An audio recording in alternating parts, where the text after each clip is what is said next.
Então, Quem tá mais cedo? olá! Sejam bem-vindos ao Mesa de Mestre, o podcast de mestre de RPG e pessoas criativas para mestre de RPG e pessoas criativas. Dessa vez em comemoração a Elden Ring, e eu tô escutando meu eco ainda, em comemoração a Elden Ring e a nova DLC que saiu, a gente vai falar sobre bosses, chefões, os inimigos finais ou super relevantes. E dessa vez, para falar disso comigo, eu tenho, como sempre, Morfeu. Olá, boa noite. Bom, E Grabel. E aí, pessoal, beleza? Aqui quem fala é o Grabel.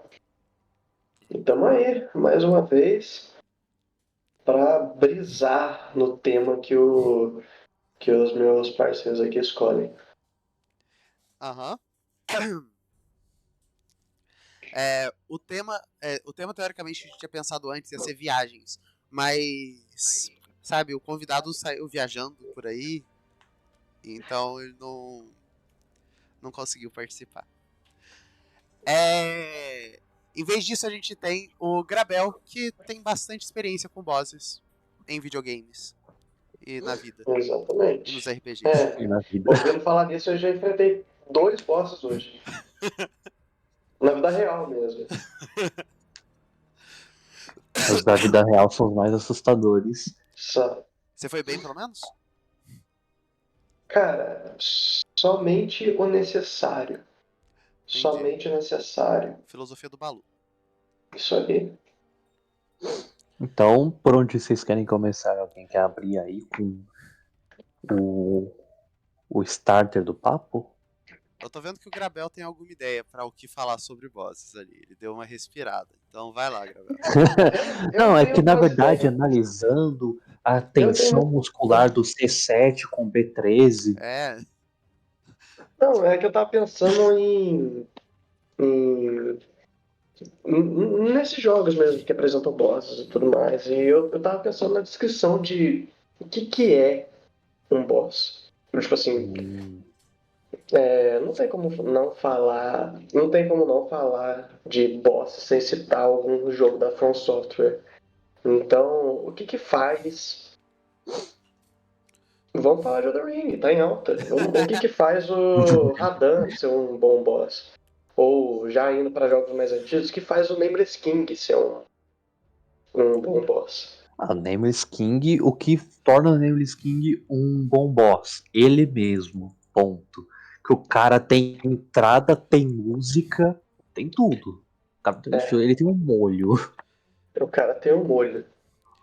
eu acho que o que torna um boss, principalmente em videogame, assim, é ele ter um significado, ou mais de um significado, e o que torna ele um boss bom é ele ter uma apresentação.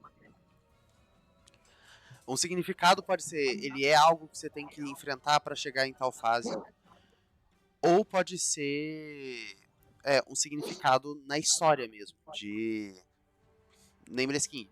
Esse cara é citado em não sei quantos itens diferentes, porque ele é filho de não sei quem, e ele morreu pra não sei quem, eu não lembro a história dele. Eu lembro que a história dele é legal. A única história que eu lembro, eu lembro de poucas histórias do Dark Souls. Dos bosses secretos eu não lembro.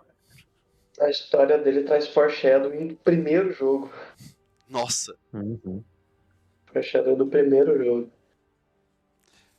Então, isso que faz um... É Eu isso que também, faz o boss ser bom, né? eu também acho, tipo assim, eu acho que o boss memorável mesmo, não é que ele tem que seguir, mas grande parte dos bosses memoráveis seguem alguns aspectos, né? Algumas características. É igual você falou, ele precisa ter um contexto. Eu acredito que ele precisa ter um contexto, eu acho que ele precisa ter uma certa relevância na história. Se ele não tem uma relevância para a trama diretamente, no momento que você enfrenta ele, ele tem relevância. Aham. E ele tem que dar medo. Ele tem que. Não é que ele dá medo, mas você tem que começar a lutar com ele e falar assim, puta, ferrou, Ele tem que impor, ferrou. ele tem que impor respeito. É, Ele tem que ter aquele tchanzinho que difere ele do inimigo genérico que você tá enfrentando. O boss é o maior criador de cliffhanger que tem. É, Uhum. eu penso assim, se a gente pegar em questão de videogame, os bosses eles sempre têm frases. Frases de impacto, assim, quando eles Ah, são capazes de falar. o mais memorável da história dos videogames desde sempre é o que é o homem senão uma pilha de segredos? Nosso próprio Drácula Ah, do é. Castlevania aí não tem um fã de videogame que não conheça essa frase. Eu e o Diego muito Eu perdido. boiando completamente. Eu sou dos RPGs da vida. Mas esse cara aí é violento, mano. É. Esse cara é violento. Indo pra Ele. contexto. Ah, desculpa, você ia falar. Não, pode falar, pode falar. Que eu ia falar que assim, indo pra contexto de jogos e coisas de criações. Boa noite, Edu. Boa Oi, noite, cara, pai. Edu. Indo pra contexto indo pra contexto de RPGs ou coisas de criação. O boss não é tão. O boss não é necessariamente tão claro como um boss. A não ser que ele seja o vilão final da história, que aí é outra. Que aí é outra história. Mas é mais difícil, não sei se vocês concordam comigo, que a questão do boss ser um boss fica mais à mercê da opinião dos jogadores do que do plano. É, sim, sim. Olha, tipo, em questão de coisas, porque para se fazer um boss, isso é tanto para jogos quanto para o nosso RPG ou até mesmo histórias de livros, porque o boss ele pode possuir diversas utilidades ligadas à trama. Ele pode ser literalmente quem você precisa enfrentar para passar por uma área, como por exemplo, posso trazer eu não lembro se é do Dark Souls 2 ou do 3, mas você precisa atravessar uma ponte. Você tá atravessando a ponte e de repente cai um fodendo bicho pra você enfrentar ali no meio. Todos os Dark Souls. Eu Sim, todo. acho que. Mas Ponte é um sempre tem boss. específico. Mas é um específico. Ou que você enfrenta a armadura cheia de lodo esquisito, esse eu acho que é do 3. É, Armadura cheia de Que, lobo, sim. literalmente, Esse é o e o Jurandir. é. Desfundir. É o Jurandir, é. É. Então, tipo, ele pode servir disso. Mas também a gente tem as divisões de boss final, que é literalmente o último que você vai enfrentar, literalmente o Deus Supremo Criador, que é mais Sephiroth, o próprio Soul Cinder, ou o próprio Strade, dependendo aí das mesas. Se você tem boss de capítulo, você tem sub-boss, os mini-bosses, que não necessariamente são grandes coisas, mas eles servem como ameaças que podem estar em um local ou transitando entre locais. Uhum. E concordo, é difícil você ter esse tato um pouquinho maior na hora de apresentar um boss, porque nem sempre é tão claro. Porque às vezes, principalmente em RPG, por todo o fator acaso que os dados trazem, um inimigo nível 1 pode ser considerado um boss. Porque toda a equipe tá lá sofrendo para acertar um ataque, só uma rolagem ruim, enquanto, sei lá, o Goblinzinho nível 1 só tá tirando resultado bom e gritando Aham. nos dados. Então, tipo, pros personagens, pros jogadores, aquele Goblin que era um inimigo genérico pode ser considerado um boss. Sim, e você pode elevar ele a um boss, assim, se ele sobreviver por algum motivo ali, ele pode se tornar um boss de verdade, alguém que você considere um Sim. boss. Sim. Mas eu acho que Eu- nesse caso, no caso de história, o o ser o ser importante pra história vai ter muito peso nisso de ser um boss. Uhum. Mesmo que ele não seja importante para a história inteira, mas um é, quando ele é um obstáculo para alcançar uma curiosidade, ou o desafio final para você cumprir um objetivo, ou um dos desafios que te impedem de conquistar esse objetivo, um dos desafios grandes que te impedem de conquistar o desafio. Eu acho que isso aí que torna eles bosses. Sim. Sim. Não são batalhas genéricas como os Minions, né? Ele precisa servir à mecânica, igual como vocês dois falaram. Tipo, ele precisa, se não for intrinsecamente ligado com a história principal, ele vai servir como clímax de uma missão secundária. Ele precisa ser o clímax de um empecilho. Sim. Aí o quão grande é esse clímax vai depender do o que você quer trabalhar com esse boss na história. Sim. E dependendo também, eu acho que falar de bosses, principalmente em quesito RPG, igual você falou, tipo assim, são, são praticamente grandes degraus, né, que devem ser pulados para você chegar ao seu objetivo. Isso não entra em paralelo com os vilões?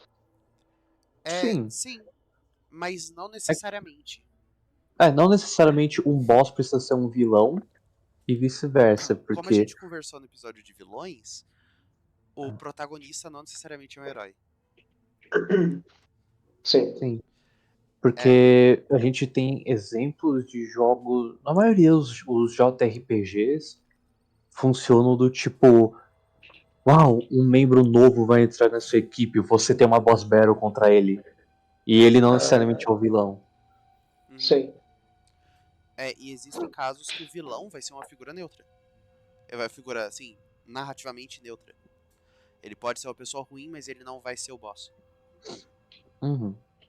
Sim. Sim. Isso é muito doido, né, velho? Você para pensar, tipo assim, não tem como. A minha imagem de boss, ela é muito. Eu não sei se dá pra abrir muita imagem de um boss, mas eu fico pensando naquele bichão, assim, que você vai enfrentar numa arena, tá A ligado? gente pode, a Numa gente arena, pode numa sala citar em questão final. de RPG que você participou uma personagem que vai contra isso. A princesa de Lias. É Ela não é um verdade. bichão que você enfrentou numa. Ela não é um bichão que você enfrentou numa arena. Ela era uma criança amaldiçoada com feitiço de ressurreição que fez o mundo em volta dela começar a mudar para o que era uma vida feliz, que você tentou curar e por ter feito isso, a maldição em si tentou lutar contra você, mas se mantendo na forma da criancinha. É, verdade. É impactante, é bombástico, foi difícil, mas não é um monstrão. Sim. Outros Gostei casos dessas também a gente pode desses três trazer termos. do próprio Bloodborne, que é incrível, porque você enfrenta a Lady Maria e o próprio primeiro caçador, Aham. onde um é literalmente só uma mulher e o outro é só Sim. um velho, De cadeira de mas, roda. não, mas você também enfrenta, sei lá, horrores Lovecraftianos gigantescos, bichões. Então, é de acordo. É de acordo com temática e momento também, eu acredito. Sim. Porque dá pra trabalhar bem um boss, tanto bichão quanto algo comum. Tipo, só uma pessoa ou uma pessoa dentro de um robô ou coisa do Uhum. tipo. Eu acho que assim, um boss pra ele ser lembrado, ele ou tem que ser muito diferente do usual, ou ele tem que ser do tipo muito marcante, ou ele tem que ter ele tem que ter tanta semente, tanto foreshadowing antes dele chegar, que você já tem a expectativa dele na sua cabeça antes dele aparecer e ele cumpre a expectativa. Ou ele supera a Sim, expectativa. sim, Sim. Um exemplo disso que eu posso dar recente, né? Porque a gente tá falando do From Software, é a Malenia. Uhum. sim. Porque Conhecida você. como a mais desgraçada que Você tem no. escuta falar dela no jogo. Não, porque ela derrotou o Radan. É, basicamente explodindo uma nuke mágica num território inteiro. E ela venceu, e ela é a pessoa mais forte, ela nunca perde. Aí você fala, nossa, que medo, ai, ela é filha de não sei quem, ligada a não sei quem. Aí você chega pra enfrentar ela, eu sou Malenia, Lambda de Mikla. Nunca perdi pra ninguém. Aí você vê assim, entendi. Não perde mesmo. Nossa. Ela chega, fica girando que nem uma Beyblade, o peão do baú, vem pra cima de você e acabou. E aí você fala E assim, se tu É, nossa, tiver sorte, consegui. É, aqui consegui ó, matar. segunda Aí ela, fase. deixa eu mostrar pra você o que é uma nuke mágica. Sabe aquele mano, efeito que você odiou passar antes? Aqui está. mano, É meu. e vamos falar também de Radan.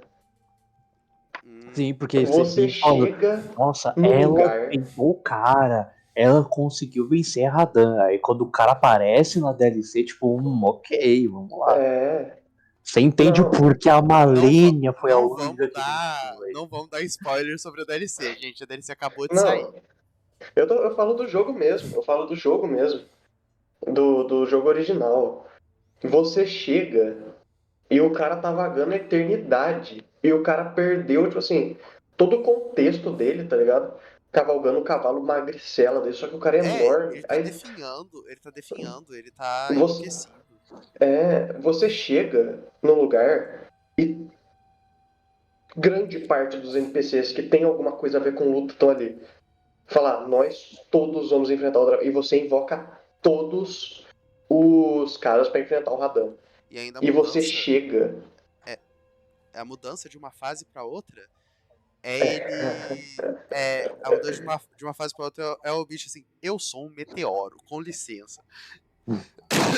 E, é, e aí depois você derrota ele, você vê assim, o cara te enfrentou, um dos bosses mais difíceis do jogo, incrível de lutar contra, precisou de uma galera para ajudar. Ele foi um dos primeiros bosses nerfados pela FromSoft no lançamento. E quando você mata ele, as estrelas caem, porque ele tava durante a luta segurando o céu. Durante a luta, segurando o céu. Isso é muito foda. Isso é Uhum. muito foda. E eu, Você nunca mais esquece de um boss desse. De um boss desse exatamente. tipo. Tudo bem que eu nunca consigo lembrar do Sim. rosto dele direito, pra mim ele é o Ganondorf de armadura. Olha, Que É, falando no Ganon, o Ganon do último jogo do Zelda foi ele já é um magnífico. bagulhão. Ele Foi já é um magnífico. bagulhão. Mas é bom também. O Ganon também é uma das formas de você ter diversas maneiras de se enfrentar um boss, né? Porque de sempre ele é o vilão final. Então, tipo, você tem ele forma humanoide, você tem ele dragão, você tem ele.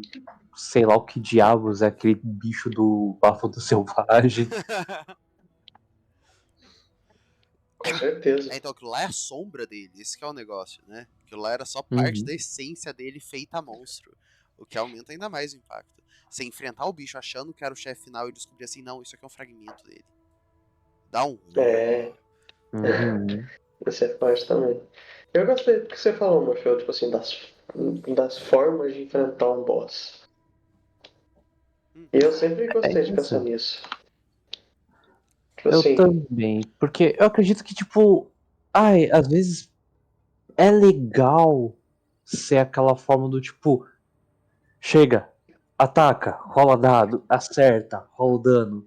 Tipo, mas tipo, pra boss, não. Tipo, é uma mecânica que você repete o jogo inteiro contra mim, mas tipo, eu gosto de contra o boss adicionar algo a mais, né? Tipo, não ser só bate, bate, bate, bate, bate.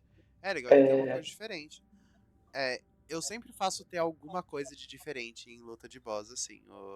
O Grabel conseguiria dizer, porque ele já enfrentou Com alguns. certeza. Eu posso dar um exemplo. Manda. Um exemplo recente. Eu não sei qual dos exemplos que eu dei. Mas, recentemente, o grupo de RPG pelo qual faço parte, que o Dedo Mestre, o Trama de Akalásia, eles estavam enfrentando. Eles estavam tendo que fazer um trabalho, buscar uma coisa em uma dimensão selvagem, natura. E lá, a gente estava procurando um fragmento de uma espada, da espada da guerra, que corrompia as criaturas com selvageria e tudo mais. E a gente encontrou uma cabra enorme, porque esse lugar não tem limite de tamanho para as criaturas, entendeu? Você pode encontrar uma árvore do tamanho do seu dedo e uma cabra do tamanho de uma árvore. É uma coisa muito doida. E nesse. Nossa, muito, muito bom. Nesse. Nisso a gente encontrou uma cabra enorme, que guardava um local. E a gente perguntou, a gente foi perguntando sobre como a gente poderia se locomover para ir para o local onde a espada estava, e tudo, o fragmento estava, tudo mais. Ela falou assim: "Não, vocês vão para lá, mas vocês tomem cuidado com anãs." Aí a gente, anãs, o que é? Uma cobra. É uma cobra. Chegando lá, a gente enfrentando, passando sufoco, sufoco, sufoco, só matando bicho, fugindo de bicho. A gente chegou onde tinham muitas criaturas e tudo mais. Até que uma das árvores começou a pegar fogo. Eram árvores enormes, assim, quilométricas. E em Os volta das personagens árvores. dormiram na. Sabe aquele galinho que tem na base das folhas? Pra você ter ideia? Os três personagens dormiram lá em uma cúpula daquela cabana de Leomund. Esse era o tamanho do lugar que eles estavam.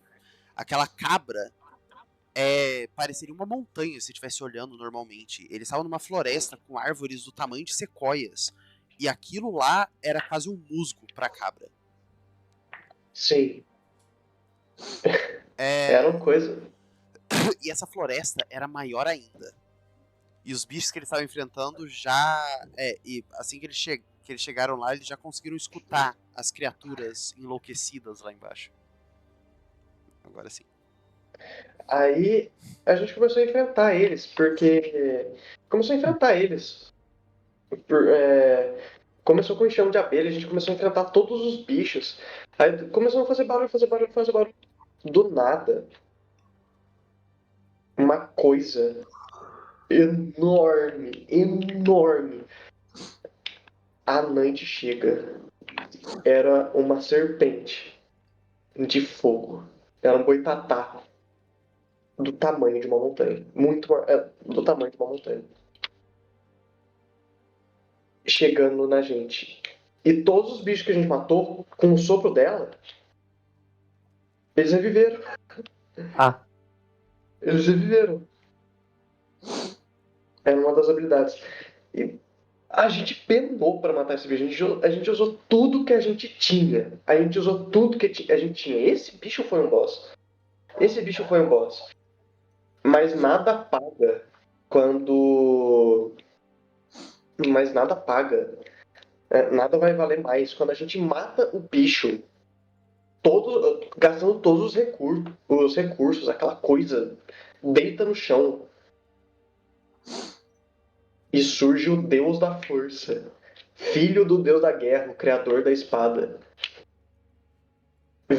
com um pedaço de lâmina na mão. Fala assim: agora vocês vão tirar isso aqui de mim. eita. Essa é uma coisa muito doida, porque qual deles é o boss? Ah, eu diria que ambos. Tipo, daria pra ser considerado. Faz sentido. Eu acho que seriam os dois, porque são bosses diferentes, né? O Anantes foi um Sim. boss que vocês precisaram matar. O, o, o Deus da Força, o Gwindra, é um cara que vocês não conseguiriam matar nem tentando. E não é que vocês não tenham tentado. Ele tava com o negócio segurando na mão, assim, e as pessoas foram com espada pra bater contra ele. Ele só fazendo dando um peteleco e o vento rebatendo o negócio pra longe. O pessoal tentou depender do chão, ele pisou com força no chão e vaporizou a montanha. Já que É, todo o resto do pessoal voava. é, É, Então, ele foi um boss, só que foi um boss diferente. Era um boss de desafio. Que eu acho que isso é uma dica legal pra dar pra qualquer um que quiser rodar combate no geral.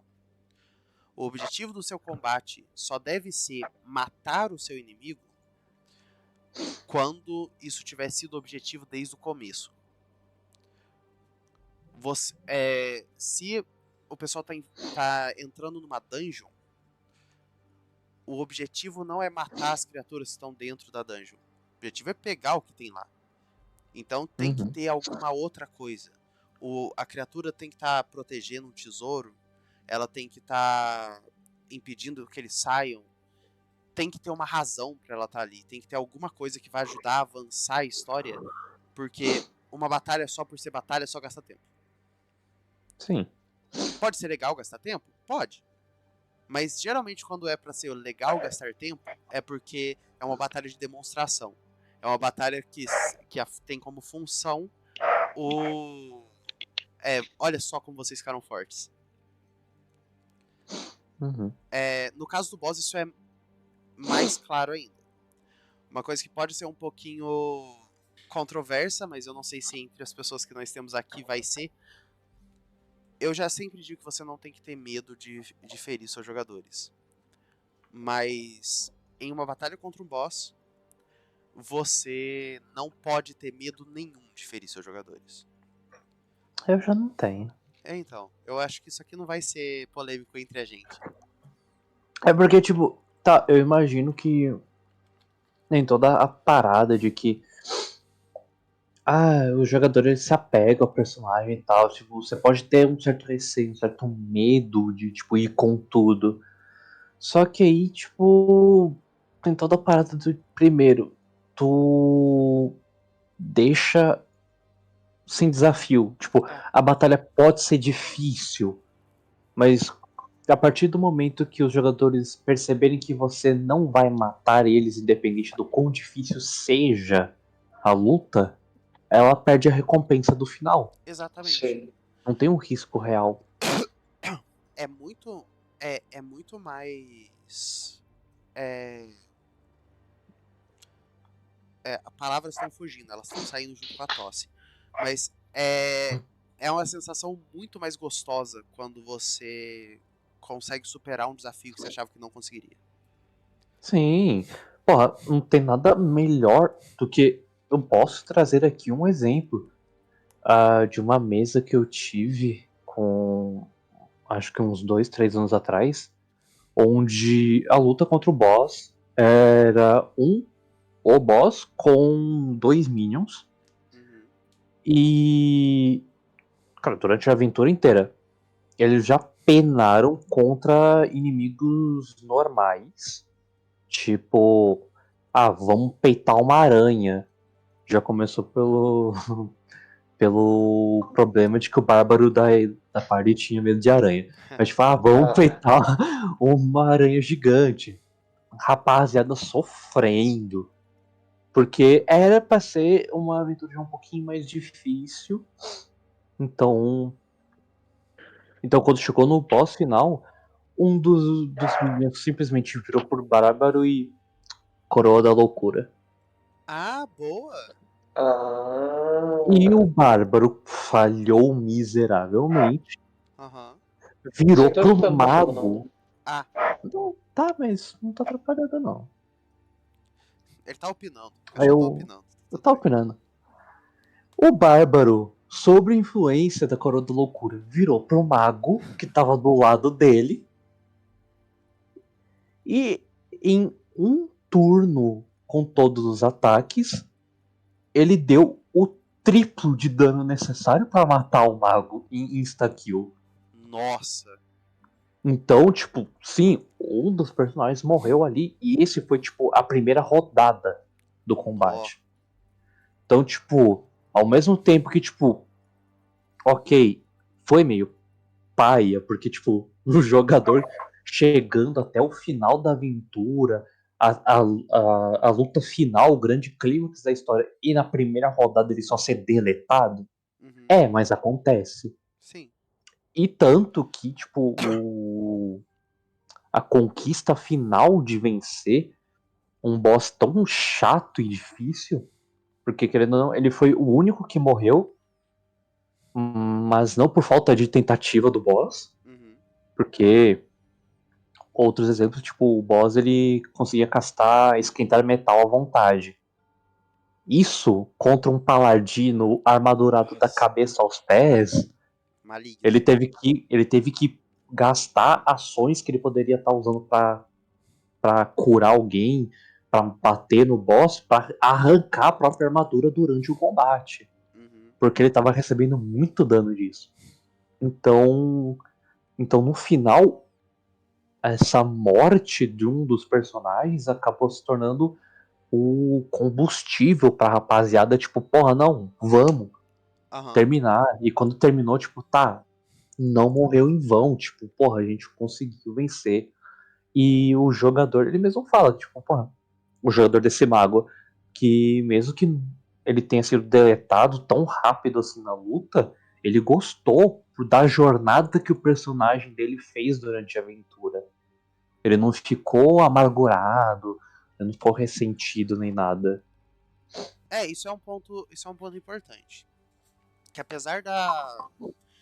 Apesar ser, de ser legal, assim, eu sempre faço esse negócio nas minhas mesas que eu não tenho dó, se o personagem morrer, ele vai morrer. Mas se o. Eu acho que se o jogador não tá pronto pra abandonar o personagem, eu acho que o fim do personagem tem que ser digno dele.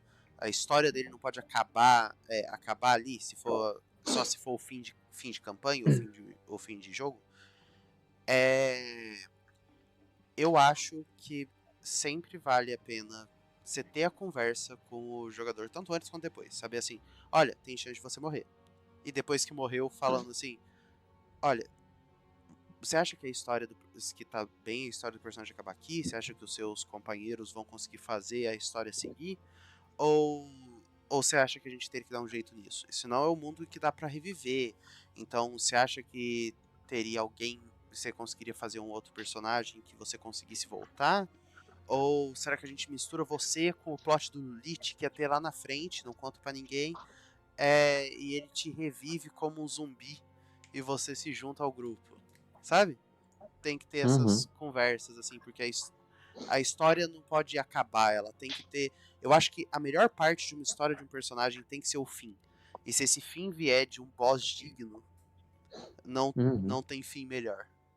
Sim, com certeza. Principalmente um boss que esteja atrelado à história dele, né? Uhum. Sim, com certeza. E tá aí, é outra coisa que também é interessante. Porque o boss, ele não necessariamente precisa ter ligação direta com a história dos personagens. É legal quando acontece, mas você pode fazer com que um boss que não seja o final, tipo, sei lá, um mini boss ou um boss de capítulo, seja ligado com isso. Então, Uhum. tipo, ai, nossa, se um dos jogadores coloca, não, toda a minha família foi assassinada por um monstro. Você chega e você pode chegar, toma aqui, ó, maceta ele aqui, ó, como boss. É, ou dá pra você fazer uma coisa ficar até mais separada e as pessoas gostarem do boss. Como exemplo, e o Predo, que se estiver assistindo, vai ficar muito feliz dele ser citado, Guts. Mas, É, Guts Zacriel foi um meio orc que eles encontraram quando estavam viajando. Quando estavam viajando em busca ele de. ficou feliz. Ele ficou, eu tô vendo Uhum. ali. Ficou.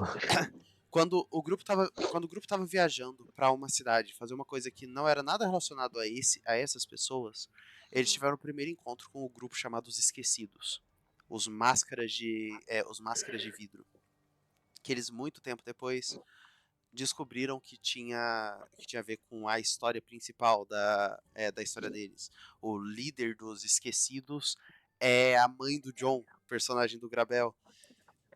E dois membros dos Esquecidos foram as pessoas, dois e meio dos Esquecidos, foram as pessoas que queimaram a cidade do Nigérios.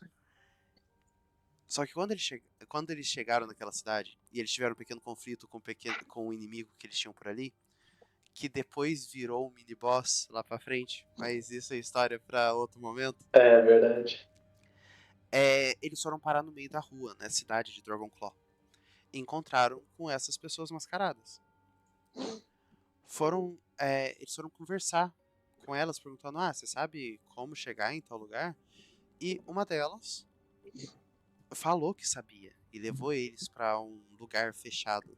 E lá tirou a máscara, revelando o que era um meio orc e revelando a espada enorme que tem nas costas. Porque, lógico, o personagem baseado no Guts tem uma espada gigantesca, tipo Guts. Ah, mas espada não uma viga de metal, Uma barra Os, de uma panela, uma construção. frigideira colossal. vale pensar que os personagens dos trios, personagens do trio de Akralasia, sempre foram muito fortes. Desde a primeira sessão, as criaturas que eles enfrentam são absurdas. Os meus bosses são conhecidos por deixar as pessoas com falta de membro. E o primeiro boss que eles enfrentaram sobrou uma pessoa conseguindo mover. Depois a gente conta sobre esse. Ah, é verdade. Nesse, nesse ponto, o Nigérios tinha força o bastante para conseguir mover uma casa. A Azimar, que é a Evelyn, só que dessa época não tinha nenhum nome, conseguia fazer buracos em castelos com as flechas. O John já tinha, apesar de não tão forte, uma espada dele que atualmente está quase virando um artefato. Teoricamente já é, mas em nível de força não tá lá ainda. Né? Sim.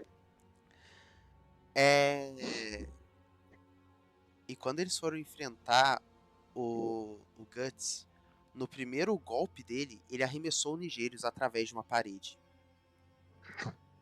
Rapaz.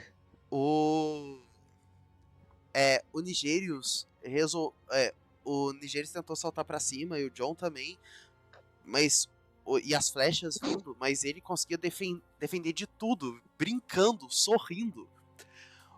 Chegou um momento que ele arremessou a Evelyn dentro de um quarto que parecia ter um montão de esqueleto em cima. Ela se escondeu no meio daquilo porque tava difícil. E o Nigérios, nossa, a gente vai morrer se a gente continuar aqui. E resolveu. A espada da guerra estava completa nessa época. Ele resolveu abandonar a consciência dele para que o corpo fosse controlado pela guerra, o que aumentava muito todas as coisas de poder dele, velocidade, dano, as habilidades da espada. Tá arrepiado. E quando ele foi para cima do Guts, É a mesma espada que a gente é buscou a na mesma Nantes, espada o P tá que foram certo. buscar na Nantes, sim. Quando ele foi pra cima do Guts, o Guts defendeu com a espada normal e depois decidiu que ele queria brincar um pouquinho. Um olho abriu no meio da espada dele e da cabeça dele, dos ombros, saíram os olhos como olhos de Beholder. E ele começou, além de bater nos caras com a espada, a atirar nos caras com os olhos. O John quase morreu, tanto petrificado quanto atingido num canto. O Nigério estava caindo aos pedaços, já nem conseguindo se manter controlado pela guerra. E a Evelyn tinha quase virado pedra, ela tinha virado pedra, eu acho, nos esqueletos lá do lado. Essa batalha específica era uma batalha de tempo. Porque devido ao que depois eles descobriram que era a irmã do John, que também fazia parte dos Esquecidos, mas estava lá de agente duplo, é, ela convenceu ou mandou um outro dos Esquecidos para buscar o Guts com a desculpa de que a gente já terminou o que tem que fazer aqui, tem que ir embora.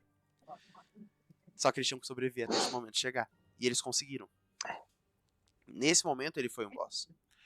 Mas não é o que tornou ele mais marcante. Porque depois, muito tempo depois,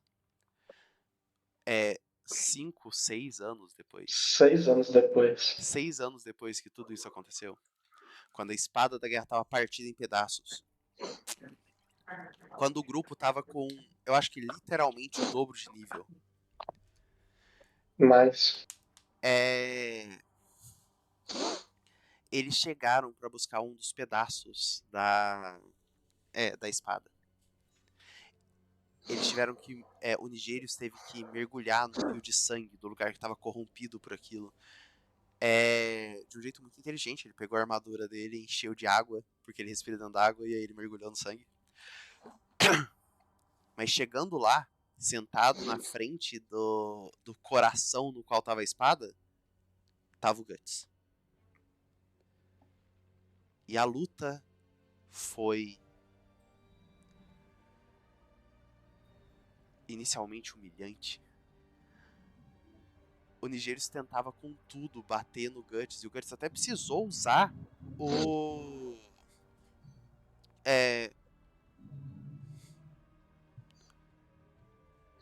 Ué? O quê? Oh, o Luca acabou de me... o Luca acabou de me falar que... que a Twitch baniu o bot dele. Baniu a conta dele achando que era bot. Mas Sim. então ele tá mandando... Ele tá comentando com a gente no Disc, se algum de vocês quiser olhar depois. Sim, eu só tô esperando o gancho aqui pra fazer a pergunta. Quando...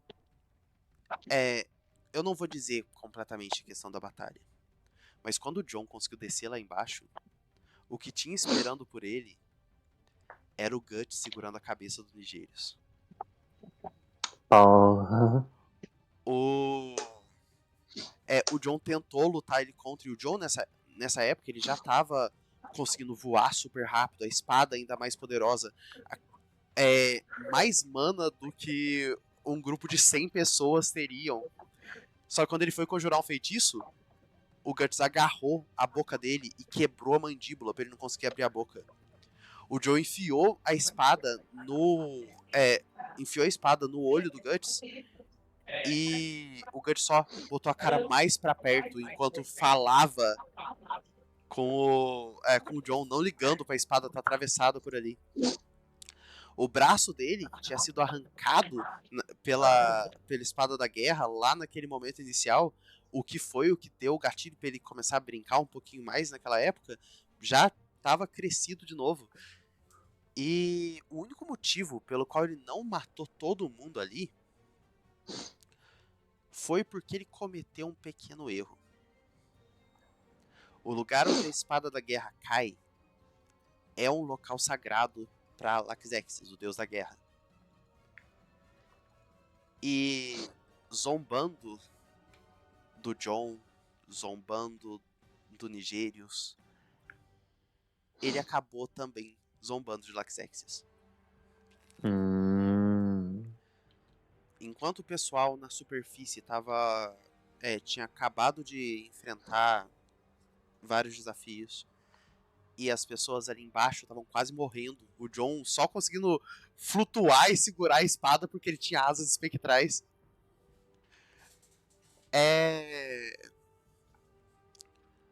O Laxexis trouxe o Nigerius de volta com a vingança dele, para que ele mostrasse que não se zomba de um deus no lugar onde ele mora. Mas ainda assim, a luta não foi fácil.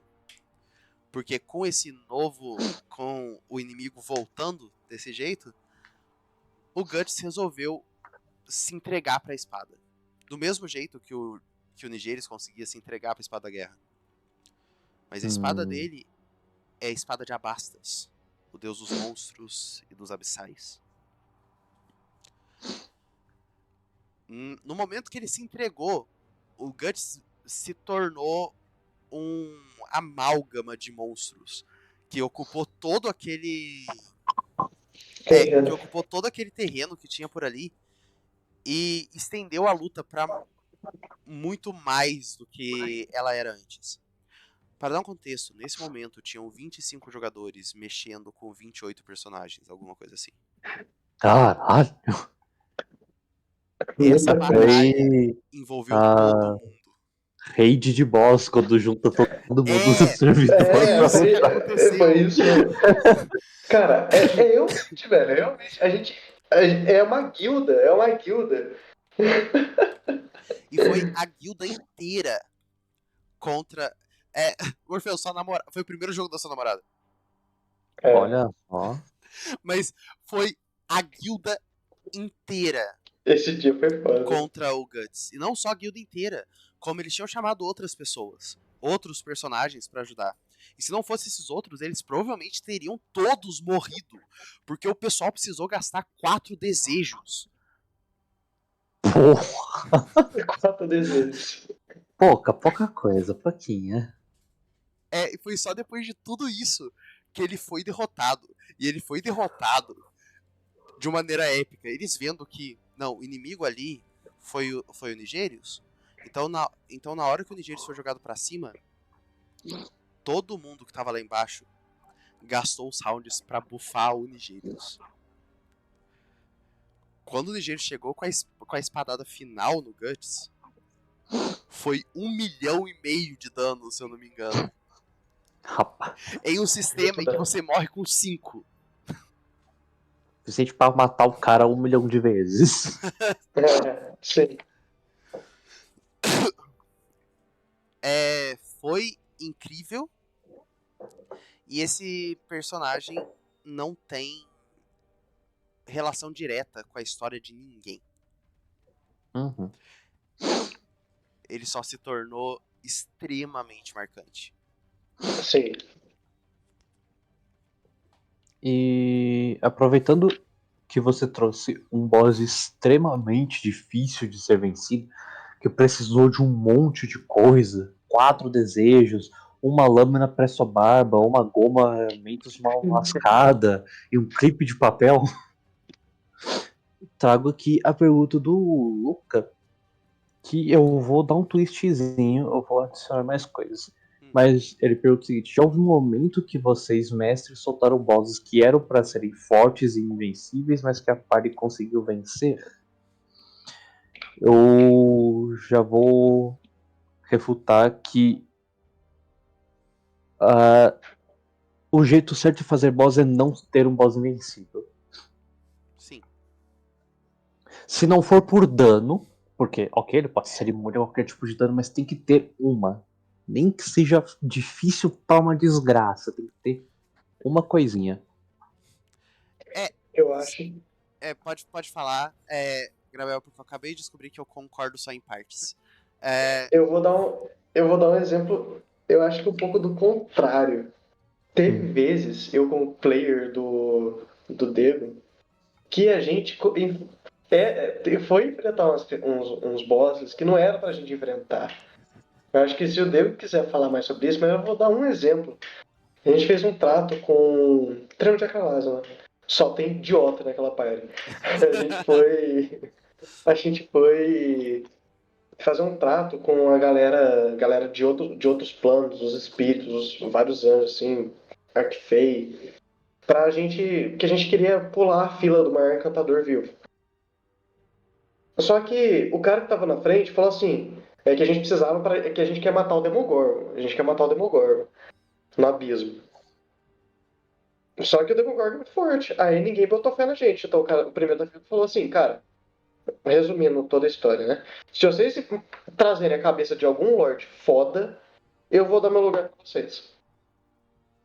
Porque eu não boto fé que vocês vão ser relevantes em nada no abismo. Porque a gente é tudo fudido, né? Pobre fudido, plano material. Então a gente foi logo em quem? No Baphomet. Só, só que assim, foi um trampo, todo mundo morreu. Literalmente, a gente pegou exército de duas dimensões diferentes. O, duas dimensões diferentes. E de anjos e demônios, né? A gente precisou de todo mundo. E no final, todo mundo morreu. Ficou uma pessoa viva e ficou um Lorde vivo. Isso pode acabar confundindo a mente das pessoas. Você fala que foi como uma pessoa viva. Todo mundo É morreu verdade, verdade. e, e mais de uma pessoa morreu mais de uma vez. Isso. Porque clone é a habilidade de reviver e uma reza milagrosíssima. Sim. Mas Bafomé. envolveu invocar um Tarrasque. Todo mundo morreu. Aquilo lá teria sido o primeiro TPK narrado em uma mesa sem querer. Se ele não, se o personagem do Grabel, o John, não tivesse aberto um gate pro plano material pra ele conseguir pedir pra deusa da cura pra cumprir o favor que eles tinham um tempo atrás e reviver todo mundo. E ainda assim, todo mundo reviveu, uma conseguiu voltar pro plano material. Eu entendo. Mas, tipo, talvez não tenha pensado direito. Tipo, não necessariamente o boss precisa ser invencível, porque eu acho isso paia. E precisa necessariamente ter uma forma, mas não quer dizer que, tipo, ter uma forma que você pegar um personagem nível 1, ele Sim. vai chegar nessa uma Sim. forma específica e vencer o boss final. Eu acho que um Tipo, exemplo. às vezes, essa uma coisa não é Essa, viável ou alcançável no essa uma momento. coisa não precisa ter. Então eu disse que eu concordava em partes com você, Morfeu, é por isso. Porque eu acho que um boss não pode ser invencível. Minha opinião é que nada que você cria no seu mundo tem que ser, pode ser inalcançável aos jogadores. Se os jogadores veem alguém fazendo algo, quer dizer que eles conseguem fazer aquele algo, mesmo que não agora. Que é Sim. possível pra eles fazerem. Uhum. Então, existe o caso, e os meus jogadores experienciam muito isso, porque eles gostam, porque eu rodo o mundo aberto, então eles escutam falar de um cara e falam, tô lá. Vamos lá, vamos ver o que dá. Então, o boss parece invencível pra eles. E tem algumas coisas que eu até avisei em meta. Como eu avisei em meta pra eles. Vocês não têm o mínimo de força necessário pra enfrentar o Demogorgon. Vocês vão durar 1 ou 2 rounds. Se durarem 2 rounds, eu bato palma. Vocês não têm nível pra enfrentar o Demogorgon. Eu raramente falo coisa em meta desse tipo. Eu já deixei eles enfrentarem tanta coisa, perderem tantas cabeças, perderem tantos membros do corpo. O boss que eles enfrentaram no nível 1 desmembrou 2 deles e quebrou a perna de outro na aparição. Apareci, toma. Receba. O bicho aparecer dependia de uma certa interação com um personagem. E quando essa interação foi feita, as sombras do lugar se juntavam, formando a criatura gigantesca. E aí era o primeiro round. Nesse primeiro round, o que o bicho fez foi pular. E quando ele pulou, fazendo uma onda saindo do chão, batendo em todo mundo. Só que o pessoal foi atingido em cheio pela onda. E eles foram arremessados, se quebrando completamente. Pra quem sabe de mecânica de ponto de destino, eles tiveram que gastar os pontos de destino naquele momento. A luta acabou de começar, vamos gastar tudo. Foi Assustador. marcante. Sendo que eles tinham acabado de enfrentar um mini-boss que tinha vindo antes, que era um golem, que tinha muito mais dado que eles. Eles mal conseguiam competir com o bicho. Só que eles descobriram, o único jeito de machucar esse bicho é arranhar as runas. Que o bicho tinha umas runas na cara. Na hora que arranharam as runas, ganharam, porque tem um jeito de vencer. Sempre tem um jeito de vencer. E dicas para quem quer enfrentar o seu boss. Se você não consegue, se você vê que o que você está fazendo não é eficaz, você não insiste no erro.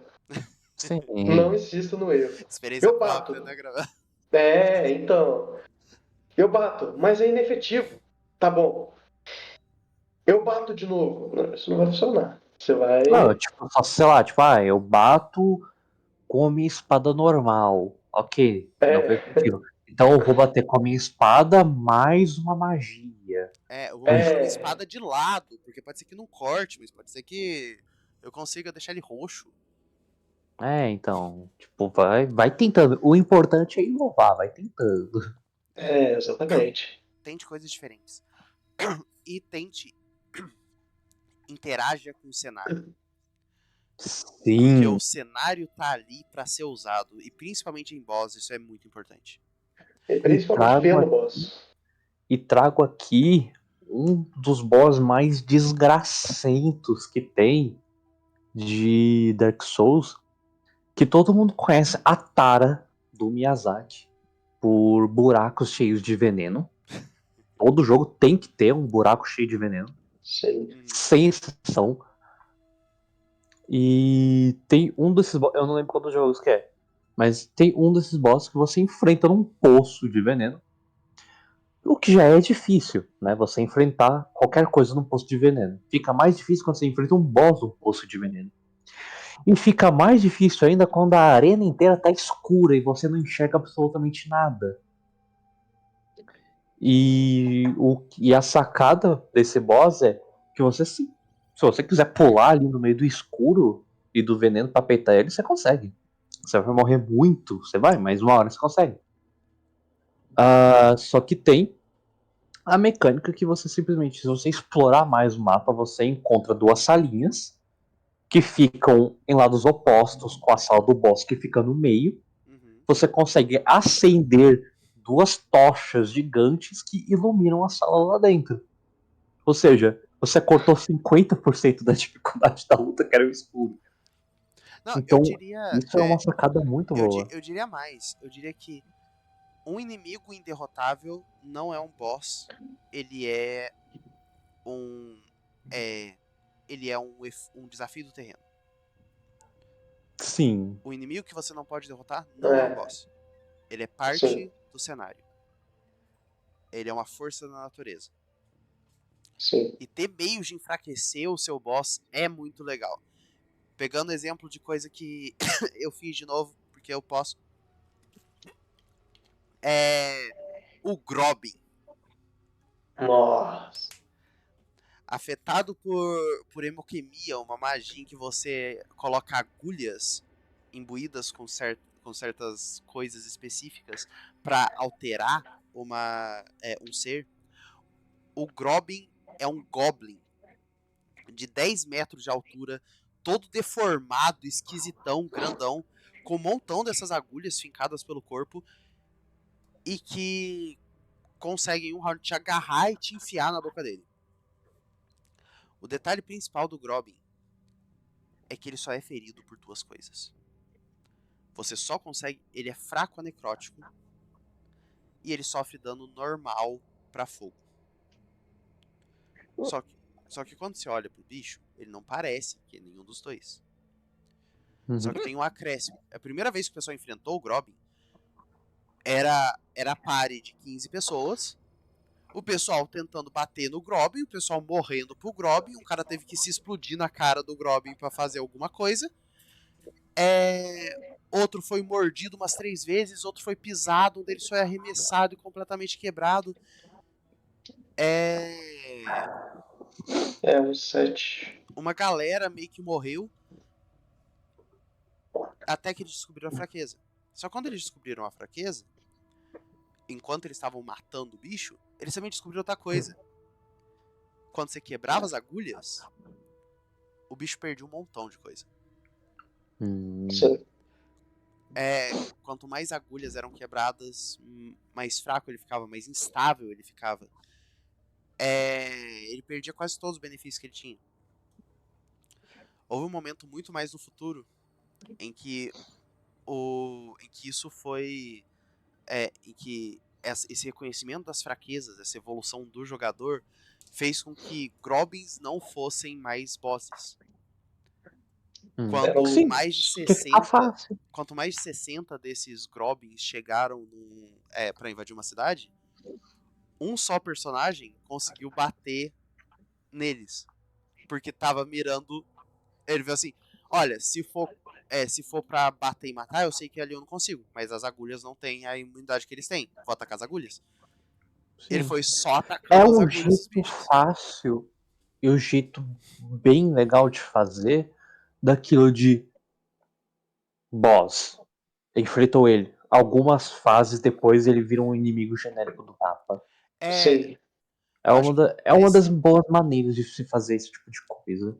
porque senão fica meio. Né. É, Sim, porque aí literalmente, porra, o bicho no primeiro encontro contra ele, porra, difícil pra caralho. Aí você aprendeu o truquezinho pra deixar ele fraco.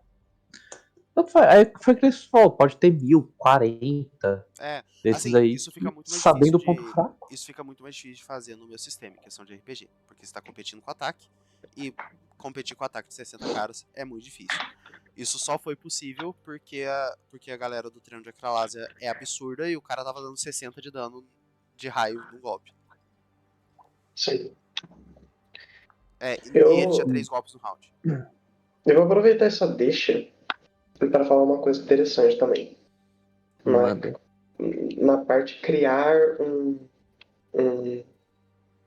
um boss. Eu gosto muito dessa parte de explorar fraquezas, mas também isso tem que ser usado com Muito cuidado.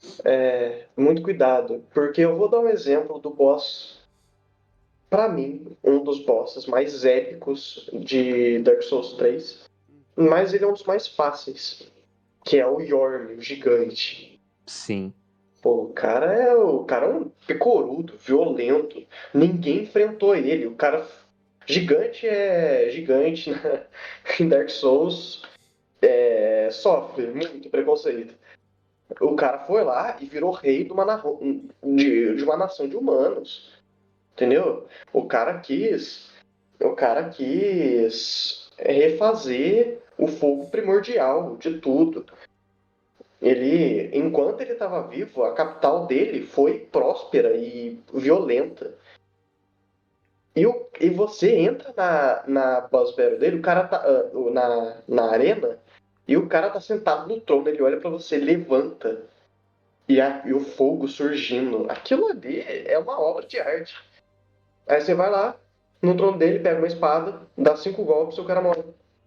Sim. Mas é Interessante. aquilo, tipo, é interessante porque não necessariamente é algo que tá ali explícito. Porque, tipo, sabe, pra uma Sim. primeira jogatina, você não sabe que ali, É, muito provavelmente, você vai ser estapeado pela mãozona de gigante dele mais fácil. Isso eu posso até trazer a uma das perguntas, que é do. É Aí, do eu Linker. sou velho. É o Linker. Linker. Do Linker. Certamente, acha válido dar dicas das fraquezas do boss, ou isso perde a graça? Tipo, o exemplo que ele dá de tal parte tá brilhando, como os bosses de Shadow of the Colossus, onde Aham. o ponto fraco tá literalmente Sim. brilhando, ou que foi afetado por algo mais específico.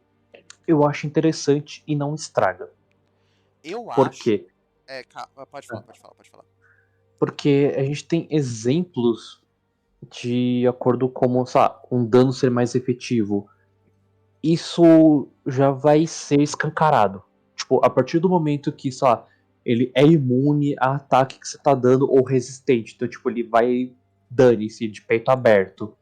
A partir do momento que ele levar um dano de algum tipo que ele vai sentir, é natural que, tipo, tenha uma mudança de postura do boss. Uhum. Sim. Então, tipo, isso já é uma dica escancarada que é legal de fazer. Agora, mas tipo, sei lá, como a gente vê muito em videogame antigo, que é, nossa, você entrou na arena, tem o boss, aí a cutscene vai a câmera pro outro lado, dando zoom, dando ênfase em uma coisa do mapa e depois volta. Isso aí eu já acho. Eu acho a dica escancarada meio paia. É, Porque, tipo, tudo bem você ter algo no mapa, no cenário, que vai ser de grande ajuda. Mas, tipo, não deixe em foco, não deixe no holofote. Tipo, aquele famoso, descreva a arena. Beleza, você descreve o básico, vai dos jogadores entenderem, saca? eu Levar em acho que consideração assim, a dica. a fraqueza, ela tem que ser, ela não pode ser dita assim, olha, tá vendo isso aqui? Ela é uma fraqueza. Você descreve a fraqueza como se não fosse uma fraqueza.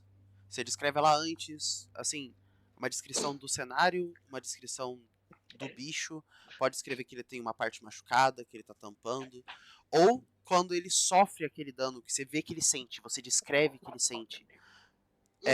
Mas fala assim, ele é atingido por tudo aquilo, e aí naquele ponto do pescoço, você percebe que machuca mais, mas como percebe? Em vez de dizer que percebe, se é possível perceber, vale muito mais a pena descrever por que percebe. Não é assim, você percebe que ele tá se ferindo mais com fogo. Isso dá pra você falar rápido assim de você ver que parte da pele dele queimou. Sim. Isso é simples. Tem jeitos mais bonitos de falar, mas você percebe que ele toma mais dano com tal coisa? Não, você deixa cair no mundo. Fala. Descreve as coisas como elas estão acontecendo, como as pessoas estão vendo. Sim. Você nunca sente que alguém tá se machucando mais com uma coisa, porque dano não existe. Sim, você vê acontecendo. Uhum. E uma dessas paradas sutis que é legal, que eu posso trazer, é a série The Witcher. Tanto em questão de livros quanto em Vai jogos. falando Porque, isso que eu preciso ir ao banheiro porque eu tô muita água. oxe, então vamos lá, que falar de The Witcher aqui eu posso falar por horas. Mas não só os bosses de The Witcher, como os inimigos comuns, essa parada de você estudar, descobrir fraqueza, o que é efetivo, o que não é. E tem um boss de The Witcher 1 que você luta contra um golem. E o golem, ele é simplesmente imune a qualquer tipo de dano perfurante ou cortante. Então não importa o quanto você bata nele com sua espada de prata com meteorito, ele vai levar absolutamente zero de dano. E danos de bater, né, de pancada, são mais. Né, eles não são mais efetivos, eles são normais. Porque ele ainda é feito de pedra bruta. Sim. Então, tipo, não é qualquer martelo que vai conseguir quebrar pedra bruta. Só Sim. que aí tem as sutilezas. Porque se você fez o seu trabalho de caçador de monstros, você pode estudar e descobrir que golems são trazidos à vida por eletricidade. Então, se você der um choque nele, muito provavelmente ele vai desligar de novo. Só que se você não descobriu isso lendo os arquivos ou fazendo as missões, tudo bem. Porque na arena em si, você nota que tem como se fossem para-raios em um local específico do mapa. Que se você trazer o golem até ali, porque esse cenário onde essa boss battle tá rolando meio que tá chovendo, quando a luta começa. Se você trazer o boss ali e você acertar os para-raios com um negócio que faz eles funcionarem, vai puxar o raio da tempestade e cair nele. Então, tipo, é um elemento do cenário que se você investigar, você. Olha, isso aqui funciona como um para-raio. E se eu Sim. trazer o boss aqui? Então, é uma sutileza, é um negócio assim que, mesmo que o personagem não tenha o conhecimento de antemão, se ali na hora da luta ele fazer ligar 1+1, ele consegue pelo menos uma dica. Sim. Uhum. Realmente.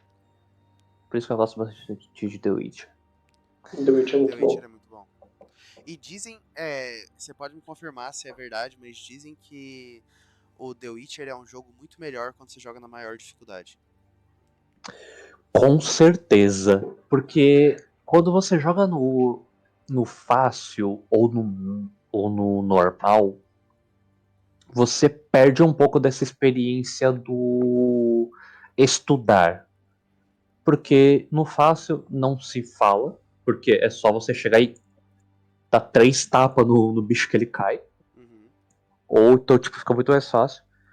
E no normal, você tem um pouquinho, um gosto da experiência do difícil, onde você literalmente precisa bolar plano. Tipo, ok, eu sei que tal inimigo ele é venenoso. Então é importante eu, antes de lutar com ele, eu procurar os ingredientes, criar a poção de resistência a veneno. Ele tem. Ele recebe mais dano de tal coisa. Então você tem que ver se tu tem a arma para isso. Ou se você tem os materiais para fazer o óleo de passar na lâmina que dá mais dano nele. Então, tipo, o difícil não é porque. Também é, mas tipo, não é porque, tipo, o modo difícil genérico, onde o bicho ele só te dá muito dano e você tem muita pouca vida. É porque você precisa entrar nesse. Vestir esse casaco do bruxo. Você tem Sim. que usar armadilha, você tem que usar as poções. Então fica Estar no muito mundo, mais né? engraçado no quesito mais interessante. Você vai usar e abusar de tudo que o jogo tem à sua disposição. Hum. Sim. Eu vi que o Luca tem uma pergunta, eu não consigo ler ela. Sim, ele tem aqui. Que é qual a opinião sobre os bosses que são muito fortes quando você luta contra, mas quando ele entra na party eles são fracos. Eles são vítimas do. Eles são vítimas de balanceamento. é, eles são vítimas de balanceamento tentando lidar com agradar jogador. Sim, porque não tem decepção maior do que você lutar contra o Akuma em Street Fighter, precisar apanhar e apanhar e apanhar várias tentativas, e quando você finalmente desbloqueia o cabra, ele é só ruim. Ou o Shao Kahn de Mortal Kombat, que ele é horrível de se jogar com ele. Eu pego a espada do bicho que caiu ali, que matou meus amigos, eu uso ela, ela é mais fraca que a minha espada É, normal. assim, Sim. eu acho que em Tekken o Akuma é bom, se eu não me engano. Mas Não, o Akuma em Tekken, ó. Você faz um estrago com ele. mas enfim, é uma vítima de balanceamento. Isso eu consigo falar um pouquinho. Porque mexendo com uma party desbalanceada por muito tempo em um sistema que estava sendo desenvolvido na época, eu acabei me tornando um conhecedor de balanceamento, da relação balanceamento e agradar jogador. Porque a primeira coisa que você descobre, e isso é uma coisa muito importante de saber, atenção jogadores, mestres e tudo isso. O jogador não sabe o que ele quer. Sim. Ele sabe o que ele acha que ele quer. O jogador acha que ele quer ser a coisa mais poderosa que tem ali. Ele acha que ele quer derrotar tudo com um golpe só. Ele acha que ele quer todos os poderes. Só que ele se diverte muito mais quando ele não tem. Apanhando. Não necessariamente apanhando, mas se diverte muito mais Eu quando gosto. não tem todas as coisas. É, Porque tem desafio. Você ter todos os poderes, você ser invencível, é legal uma vez.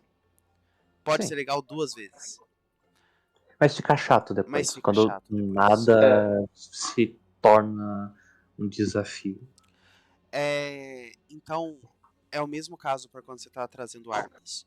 Para quando você faz um inimigo que é muito forte, se juntar imediatamente ao grupo, se o grupo precisou estar unido para lidar com esse inimigo, ele precisa estar mais fraco para conseguir acompanhar a força do grupo. Porque senão o grupo estaria enfrentando coisas tão fortes para equilibrar com ele que o grupo em si ia perder. Sim. Sim. Um jeito de compensar isso, e eu não sei se algum jogo já fez, é demorar mais pra ter o boss como aliado. Ou, Sim, tem jogo que demora pra acontecer isso. ou ter ou que esse inimigo esteja afetado por alguma coisa que tá fazendo ele agir acima do poder que ele geralmente tem. Que também é uma alternativa muito boa. Em alguns Final Fantasies, quando você tem essa luta contra boss pra adicionar ele na sua party, ele já tá no seu cap de nível. Hum, Então, por exemplo, se ali naquela fase que você tá, o cap é nível 20, mesmo que você não esteja com todo mundo da equipe nível 20, o boss já vai estar nível 20. entendi. Sim. Então, ele vai estar mais forte que você, obviamente. Mas, tipo, quando você trazer ele pra sua equipe, o XP que você vai ganhando da luta ou já vai te botar no nível 20, ou vai faltar, tipo, uns 2 ou 3 níveis pra isso. Ah, entendi. Ah, legal. Isso é legal. Então, tipo, ele vai estar mais forte. Só que ele não vai estar tão mais forte a ponto dele precisar ser nerfado. Uhum.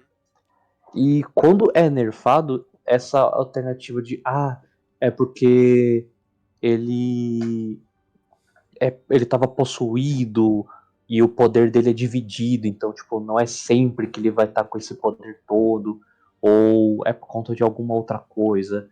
É interessante para não ser só aquele cap chato, sabe? De É, tipo, Sim. na luta o cabra desce um meteoro e tipo, aí e depois que pra, ele e vira um pra NPC da videogame, party ele não faz e isso. pra videogame eu acho legal que tem alguma mudança visual. Que assim, visualmente você consiga ver que o cara tava diferenciado. Sim. Porque senão, sem graça. E ó, Preto, a Kiara não é um bom exemplo disso, porque ela continua sendo quebrada e ela não se juntou ao grupo de vocês por isso. Só É que por ela isso, né? fez o Também porque trabalho não faria dela sentido. muito mal como espiã. Ela não sabe nada. É, Fico ela não, bravo. ela não sabe muita coisa, coitada. Ela sabia, só que na época, só que vocês demoraram tanto pra interrogar ela que vocês já tinham descoberto várias coisas sozinhos. Né? Foi bufada. Ganhou Mas ela filhos. foi, ela tava bufada antes. Agora ela tá bufada moralmente, ela não tá mais depressiva. Quer É, dizer, ela agora ela ainda tá tem. depressiva, mas ela agora pelo menos tem alguma felicidade na vida dela. Né? Mas. Uma coisa que eu acho que é da hora também, vou usar exemplo de uma outra parte do dedo, o Lotus. Quando um player, talvez por controle mental, talvez por alguma coisa que possuiu ele, se você quer ter um boss difícil, você pega um personagem da própria party, tipo o É, Bárbaro, que mata o Sim, cara em um round. porque não certeza. só, não só pela questão mecânica, mas pela questão psicológica, né? Você não Uhum. vai querer matar os seus aliados. Mas isso é uma coisa que tem que estar super conversada com os seus jogadores. Sim, Uhum. Eu garanto pra vocês, não existe um momento, o único momento em que um jogador sabe usar a ficha do personagem é quando ele tá matando os amigos. sim. Sim, com certeza. Porque, tipo, uma coisa é você, sei lá, tá peitando o Rei Sem Nome, o Gwyn, outros bosses. Outra coisa é quando você chega no final e você tem que peitar o protagonista, o seu boneco do primeiro jogo. Uhum. Sim. A mesma coisa quando você tá lá na party. Quando por algum raio de motivo, alguém da sua equipe é possuído ou é obrigado a lutar contra você. Porque, assim, por padrão, fichas de personagem e fichas de inimigos são diferentes e na maioria dos sistemas por um motivo. Porque a ficha do personagem ela foi feita para ser mais forte. Uhum. Seja por. Tanto que, tipo, Eu diria mais versátil. sim, porque, por exemplo, você tem monstros, posso dizer, por exemplo, de D&D, monstros de níveis muito absurdos que não necessariamente você precisa ter um personagem daquele nível pra esculhambar com a cara dele. Uhum. Sim. E não precisa nem ser combado, min-max. Tipo, pode ser um personagem construído naturalmente. Sim. Que chega num momento que ele só, nível 7 tá batendo em alguém nível 13. Uhum. Sim. Então, por isso que a luta de ficha de jogador contra outros jogadores, ela tende a ser mais difícil. Sim. Principalmente quando já é um jogador mais calejado, que já curte mais fazer uns combos, ou que um cara com a ficha nível 1 aparece lá com os bagulho que é meio inviável, meio questionável. É. Não, assim, Mas é esse exemplo interessante que o fazer Grabel isso. deu não é nem de um personagem que era buildado. Ele era full clérigo. Mas ele foi Então, possuído por um Oni e ele solou a party inteira, transformando eles em Oni. E depois, dentro da mente dele, ele derrotou o Oni. Então ele voltou ao normal. E aí ele solou a party inteira dele de novo pra transformar eles de volta em pessoas normais. Ele solou a Pyre, ele solou o Oni e solou a Pyre de novo. Aí ele solou a party, solou o Oni, depois solou a party de novo. E nessa party tem um personagem buildado. Que não é ele. É. então, O Link lembrou de um boss do Qual que Elden é? Ring. Lembrei de um boss agora, que no Elden Ring é uma mímica, é um mímico. Copia você perfeitamente. Ah, é. Pegou tudo, buff, build, feitiço, tudo. Você tem que lutar contra literalmente você mesmo. Isso é muito foda. sim.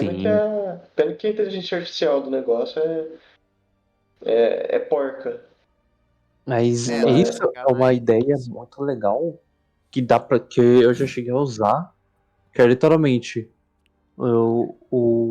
serem lutas de boss individuais, ou por que não, bota todo mundo junto no balaio, Aham. que é os jogadores, os personagens lutarem contra cópias deles mesmos. assim, Uhum. Se Sim. literalmente pegar a ficha deles e, ó, receba, vamos brincar. É, existe uma criatura no meu sistema que ela funciona basicamente assim. Só que assim, ela é mais perigosa ainda. Ela é um bicho que não tá no bestiário ainda. E eu diria pra qualquer um tomar muito cuidado se você tá mexendo com uma delas. Se você tá mestrando com uma delas. É um bicho que chama Koi. Elas parecem serpentes, mas elas podem crescer uns braços, essas coisas assim. O que acontece com uma Koi? Se você tá perto dela, ela tem as habilidades da sua ficha. E uma Koi velho bastante tem a habilidade da sua ficha com alguns valores dobrados. Então, É, não é, além de ser uma cópia, vira uma cópia é melhorada. uma cópia melhorada, mas é uma cópia melhorada da pare. Uhum, Então é uma criatura extremamente difícil de se lutar contra e faz sentido elas acharem que são deusas no mundo.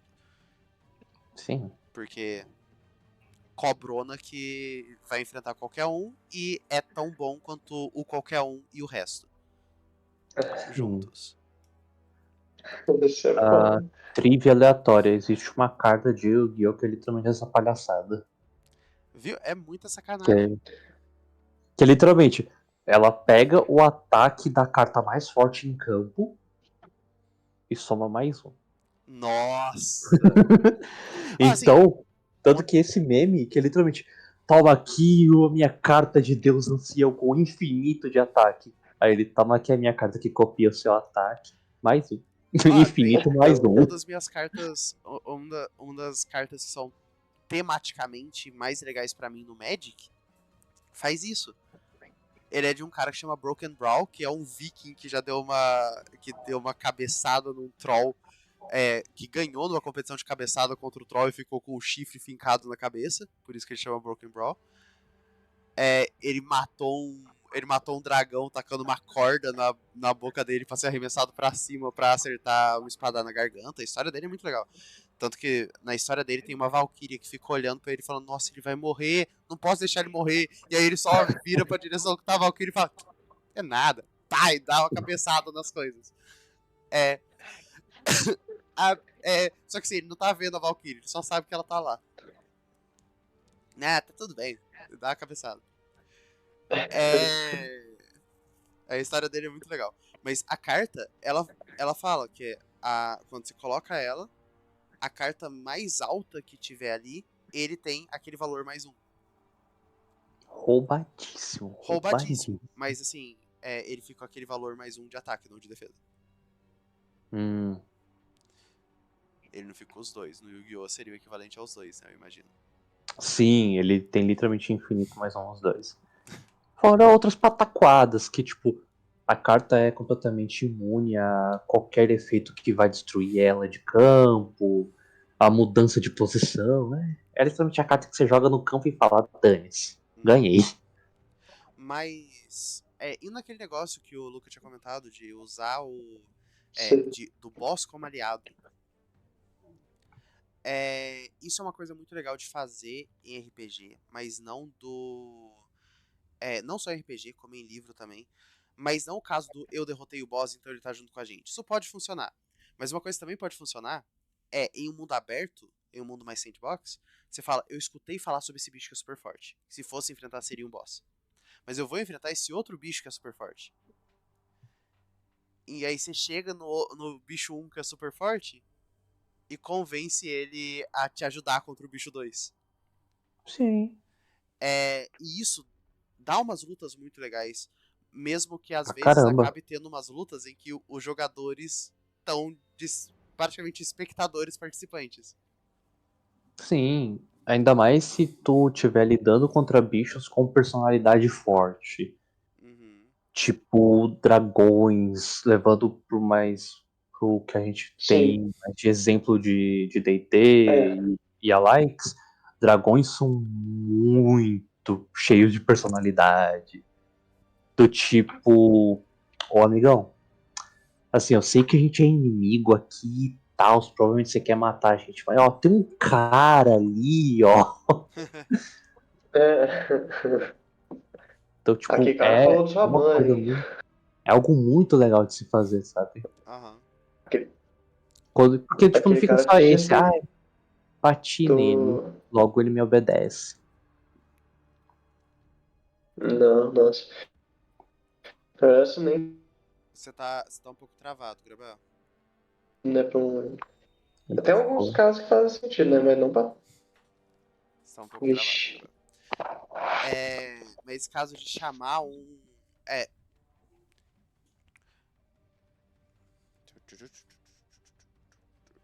Aí.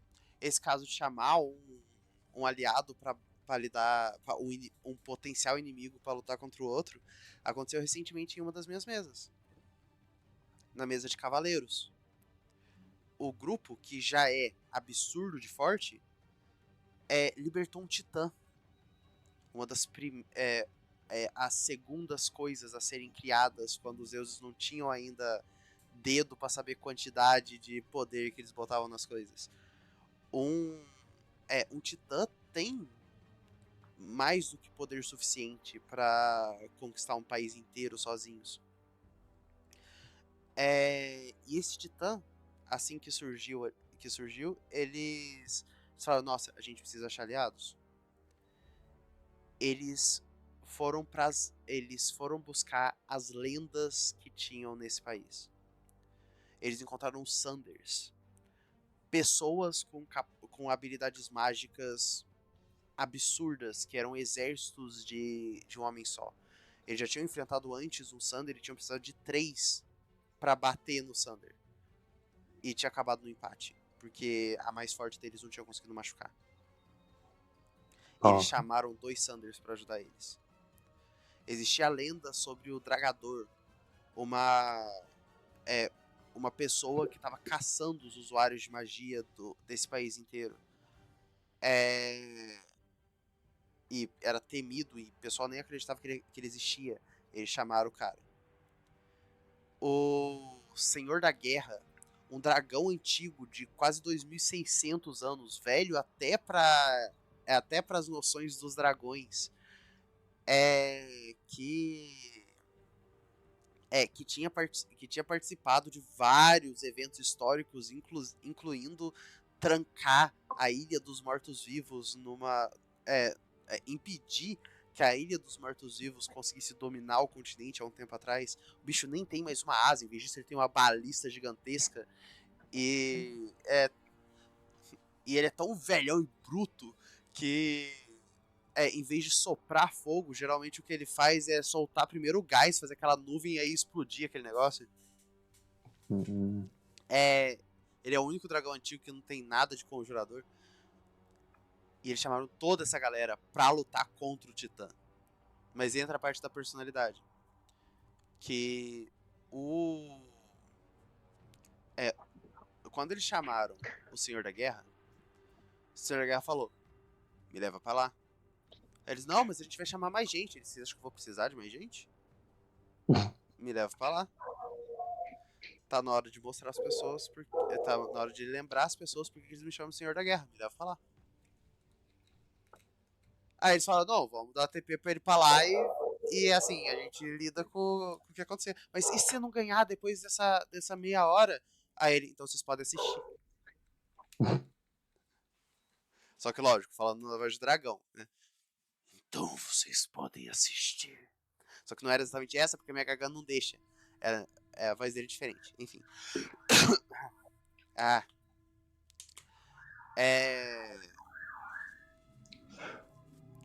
Mas eles conseguiram chegar pra enfrentar.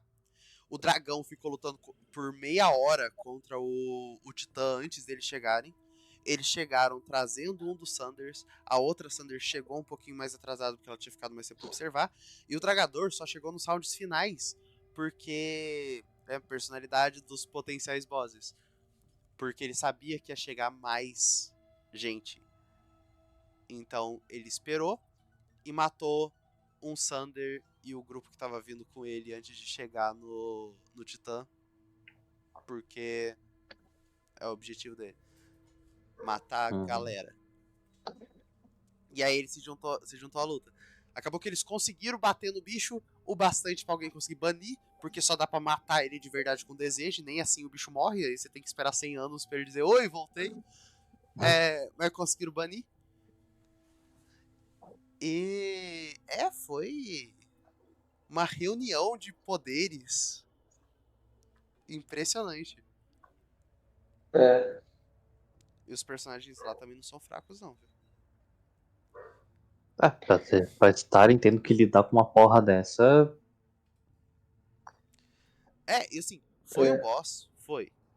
Foi um boss relevante. O boss só tava lá porque eles liberaram o selo. Não tem nada a ver com a história. Foi só avanço interpessoal. É literalmente aquele famoso, o boss secundário que você só faz se você quiser, sabe? Tipo isso. Ele é a tipo Malenia isso. de Singorge. É. É tipo isso. Nossa senhora, mas é violento, mano.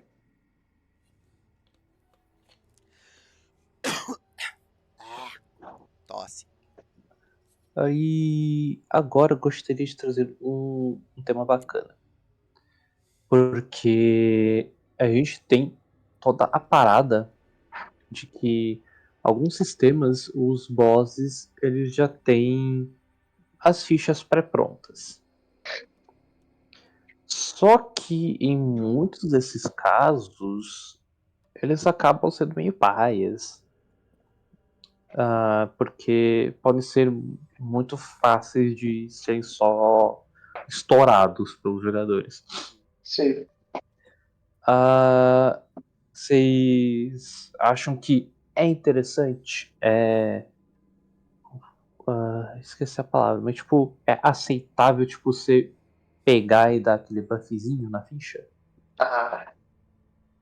Eu vou deixar essa Ou vocês preferem aquela pegada tipo, tá, o boss tem essa ficha, ou eu já fiz essa ficha de boss, só que taquei no meio do combate, porra, ele tá sendo jambrolhado na porrada.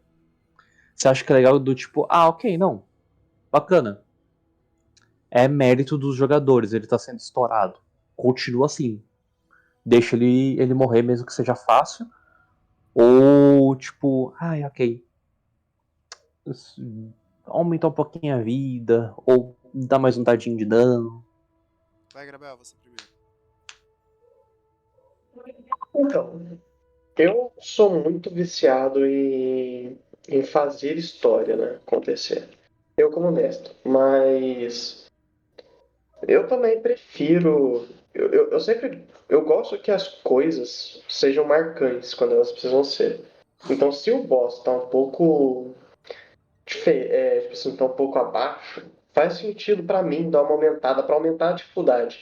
Não que. E a gente também não pode tentar tirar o mérito dos jogadores de conseguirem fazer algo efetivo logo nas primeiras rodadas.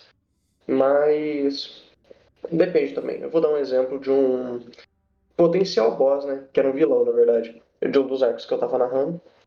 Que era um, tipo assim, um chefe de crime organizado. É que o cara não era forte, mas ele era muito inteligente. Aí, então ele sabia muito bem manipular as pessoas perto dele. Ele tinha umas coisas assim, sabe?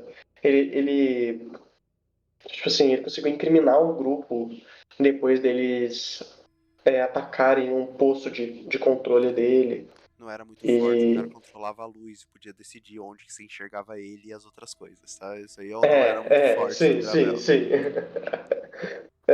Só que tá. Uma das personagens da party tinha uma coisa que ela podia deformar os outros, transformar eles em monstros dentro da party. Então, esse vilão, que ainda não era um boss, mas ele ia ser um boss lá na frente, obviamente. Ia ser o Big Bad Volgai desse arco.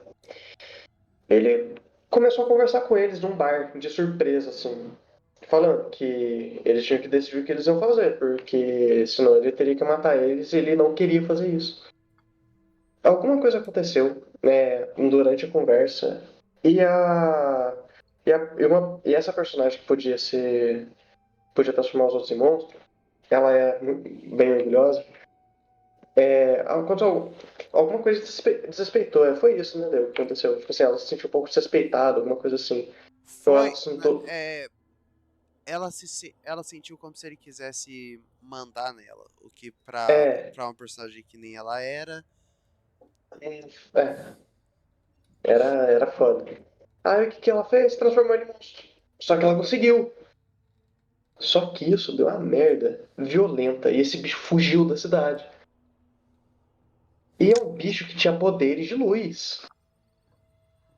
E aparentemente tinha uma inteligência igual a um personagem.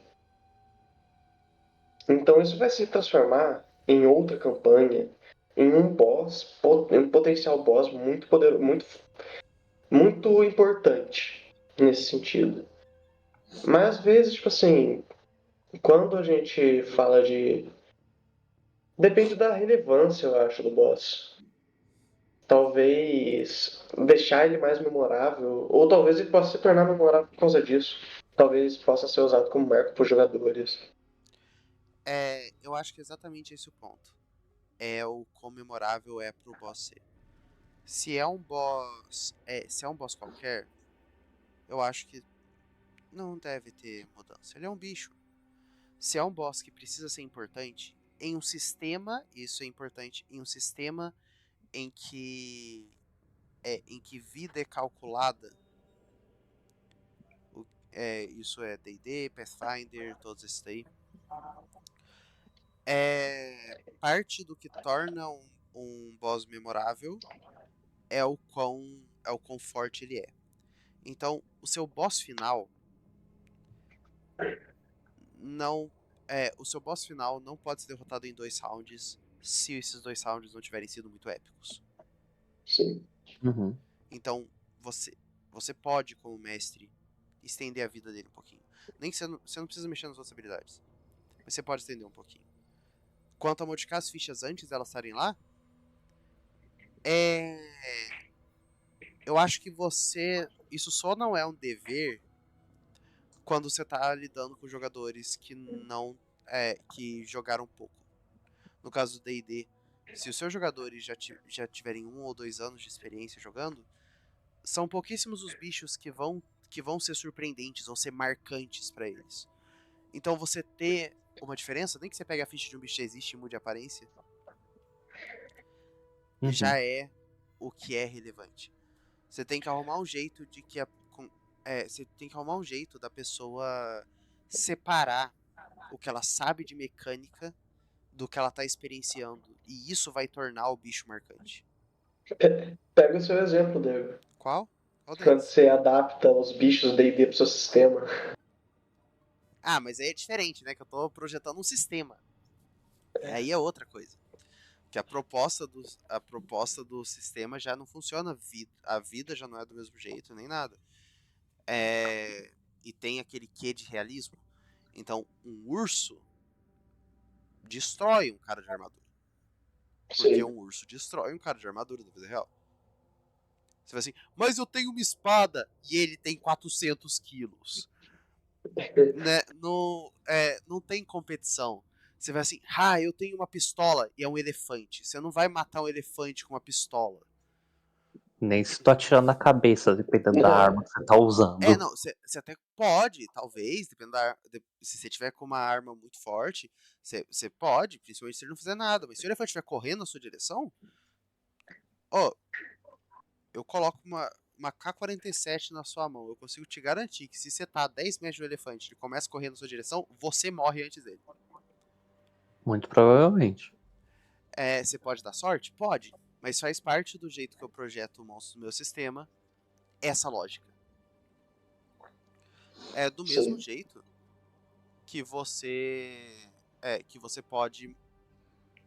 Que um rato pode tentar o que ele quiser, mas ele precisa ter uma sorte maravilhosa pra conseguir matar uma pessoa. Uma serpente pode ser tão peçonhenta quanto ela quiser, mas numa luta entre um ser humano e uma cascavel, a cascavel sempre vai morrer antes. O ser humano pode até morrer depois, mas a cascavel vai morrer antes. Sim. Isso funciona para os outros monstros também. Você pensa um pouquinho na mitologia deles, na história. Por que a ficha não ia encaixar com a história? Por que a ficha não ia, pelo menos, causar suposição de que aquela história é real? Sentido. Por que o Tarrasque não seria imparável se na lenda do D&D dele ele tá dormindo e quando ele levanta é o fim do mundo?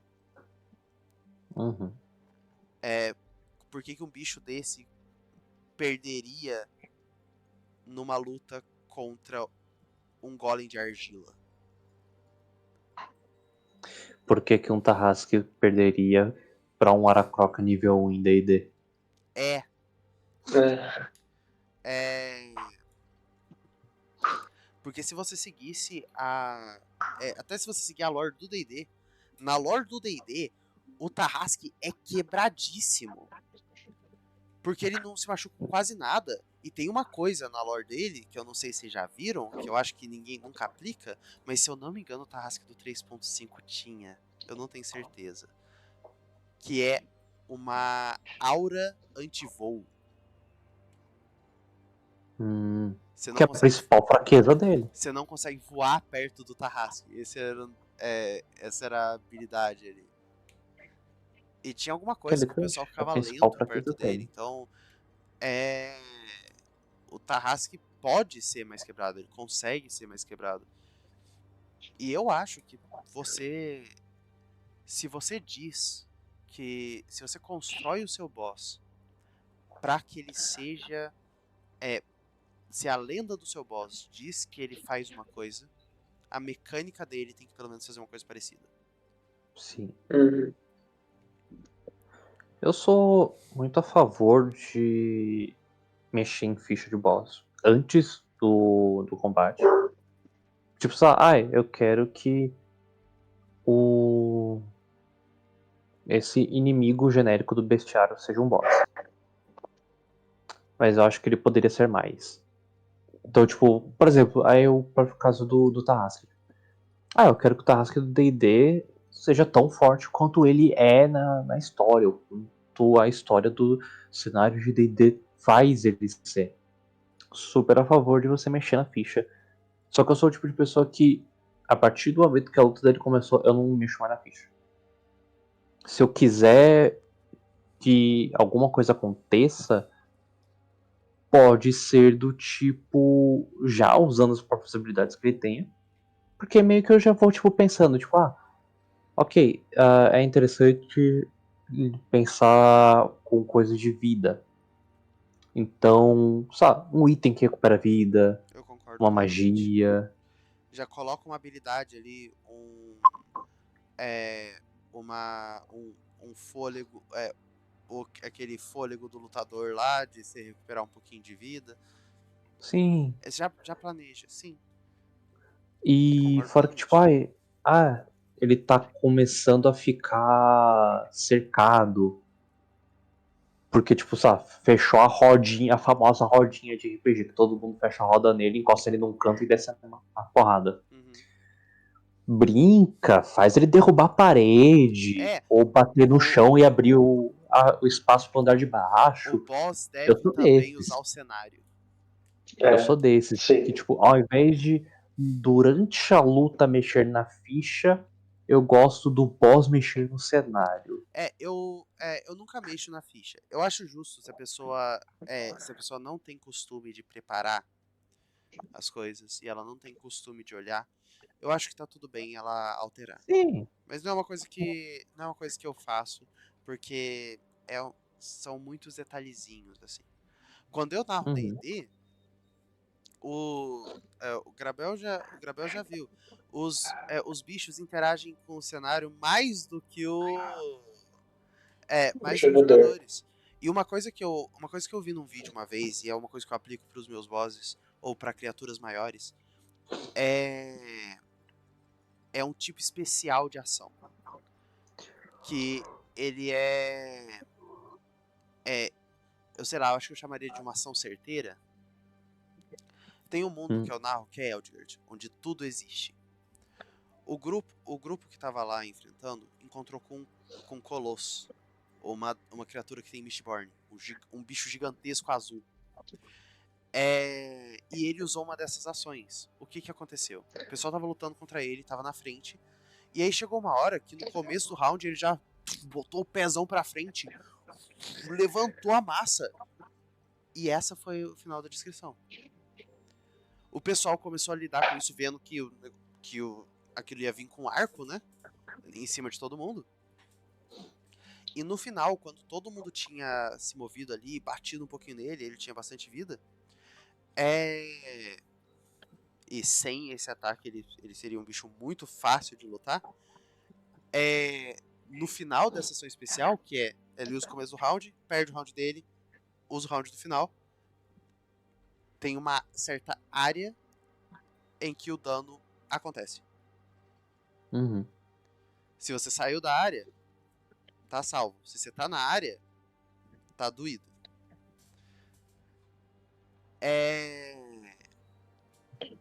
E isso torna o bicho melhor, mesmo que a vida dele não fosse tão grande, mesmo que os ataques não fossem tão bons. E nesse caso mesmo que o pessoal não tenha feito o Enderman arrancar metade do bicho durante a luta.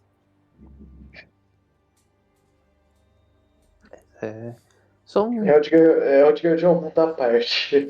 Você fala que o Enderman devorou um colosso assim dessa naturalidade, né? É preocupante se você não tiver o contexto. Depois que o pessoal fugiu de um. Depois que o pessoal fugiu de um Electabuzz. É, o bagulho é louco. Tudo a serviço de Alexandre o Grande.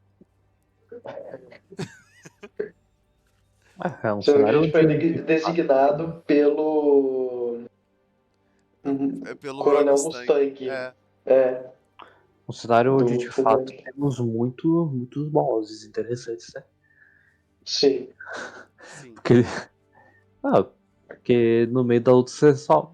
E se eu juntar 4 areias da alma e 3 cabeças de esqueleto Wither no meio da luta? Mas as coisas são. Elas não funcionam exatamente que nem são nos mundos. Mas sim. Tanto que o Enderman tava seguindo eles porque eles estavam com um pedaço Pedra do de Fim. Pedra do Fim. Uhum. E esse é o motivo dos Endermans aparecerem e roubarem coisas. Porque eles estão buscando as Pedras do Fim. Que falando nisso, Enderman seria extremamente roubado como um boss do jeito que eu rodei ele. Sim. Porque ele teleporta, brota atrás de alguém, segura ou morde e teleporta pra fora. E se a pessoa falhar no save, pedaço dela vai junto. Ou seja, nossa, que cabeça bonita, vem cá. Ele fez É. isso muitas vezes. Você tem uma pedra do fim no seu cérebro. Me dá. Fora que, né, praticamente 100% dos ataques à distância contra ele são inúteis. Sim. É, E sim. o bicho é Não, pancada o mesmo. bicho é muito legal. Ó, a gente tem 9 minutos. E eu queria usar esses 9 minutos pra gente fazer um joguinho. Inspirado nas vindas do hater aqui. A proposta é... Vamos fazer um boss. Mas o chat nos diz o nome. Ó. O chat nos diz o nome. E a gente vai, um por vez, criando alguma coisa dele. Até que a gente chegue. Até que a gente chegue a, sei lá, umas 10h58. Pra mim, de boa. Certo, chat, qual que é o nome do boss? É você mesmo que vai dar esse boss, ô Pedro Quem Paiva. tiver aí, todo mundo manda. Se tiver mais de gente. Se tiver mais de uma pessoa no chat, pode todo mundo dar o nome de boss. E se vocês disserem latinha de Coca-Cola jato, já é o nome de boss. Sim. Então vamos ver. Vamos lá, a gente está no aguardo para ver quais são os nomes do boss. Vou pensar Pensa então, aí. esse é o nome do Então, boss. esse é o nome do boss. É um boss. É tipo Megamente. Só que Tipo, verde. Megamente. Megamente verde.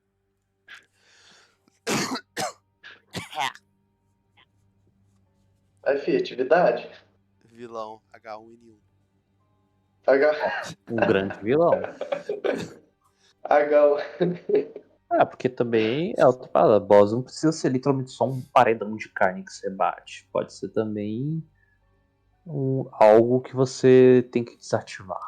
A gente nem falou de boss de filme, né? Como Sim. Thanos.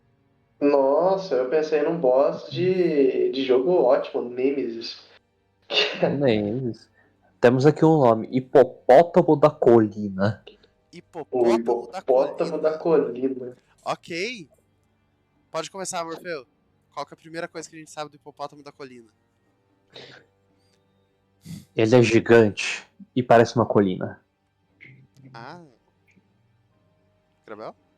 Ele é extremamente territorial e ele quer que todas as colinas em volta dele sejam suas.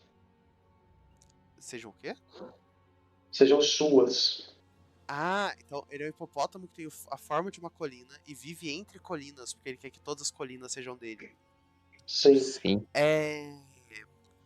Esse hipopótamo é originado em algum lugar na crosta da Terra. E por isso, quando no lugar onde ele sai, você sabe que ele tá por ali, por causa das nuvens de enxofre que cobrem toda a região.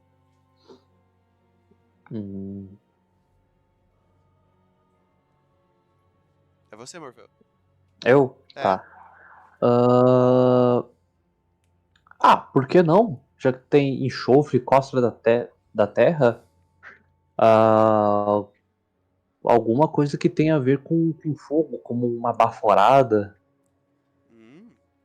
ou na pegada mais camera-up possível, um mini vulcãozinho nas Um costas. vulcãozinho nas costas é legal. Aham. Coisa nas costas. Vai lá, Gravel. Isso acontece principalmente quando ele está perto de cidades que estão próximas de rios. Ele, para as cidades perderem o interesse ali ou só sumirem do mapa, ele senta e desvia o rio para que aquelas pessoas não possam usar a água. É bom. Além de tudo isso, por causa por ele sair dali, por ele ser tão inteligente, ele ele consegue do topo da colina dele, onde sai aquele fogo. Eu diria que não é só fogo, ali é um pequeno portal pro plano do fogo, de onde sai toda aquela energia.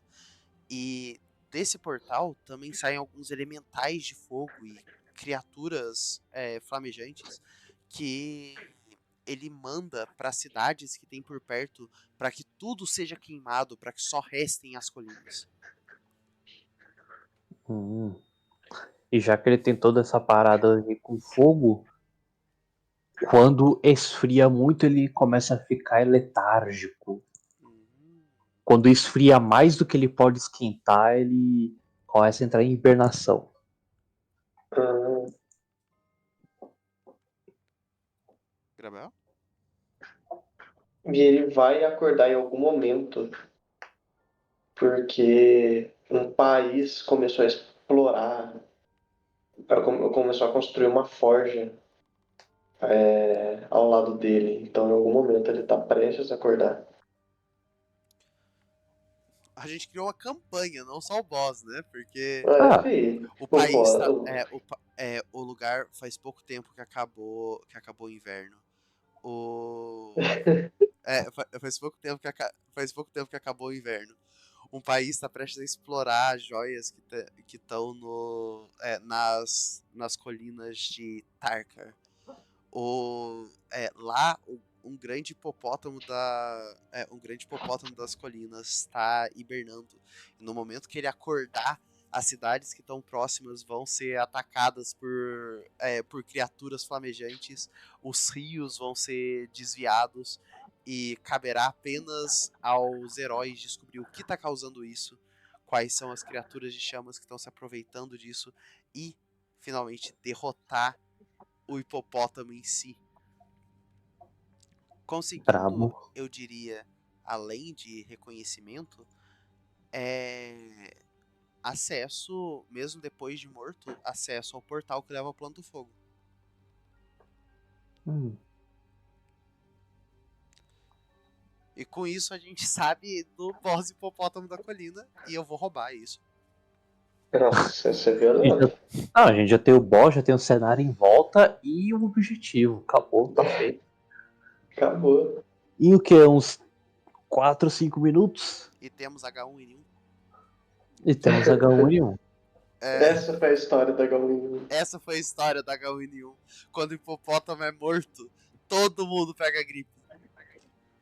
Porque para de esquentar. Ele tem aura de gripe. A hora de gripe é tenebroso.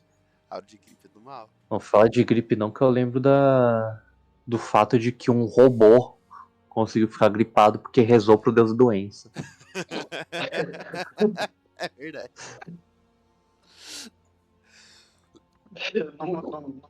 Ah, Diego, você acontece umas coisas doidas, né? Você mata o que já tá morto,